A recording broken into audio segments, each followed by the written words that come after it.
How do you incentivize that? And what are the KPIs for that? Yeah, great question.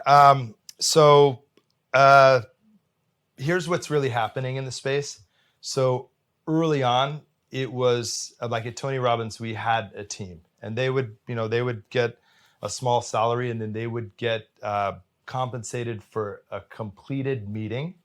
And then if a sale was made, they would get compensated a percentage of that sale.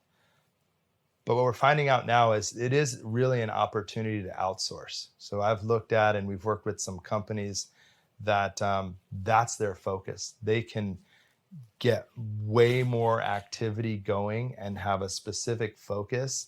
And as an executive sales leader, but also for my sales managers, it gives them a lot more leverage, right? To just have KPIs and outcomes for those teams driving that. So that's something that's just come up for me in the last few months. It does seem very interesting.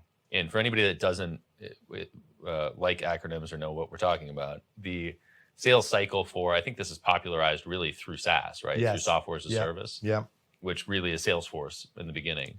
But it's the idea of having a sales development rep, an SDR, making phone calls to set appointments. But the SDRs aren't really trained well enough to do the appointments. Correct. Nor is that their focus. Or skill set. And I think that's key, right? Yeah.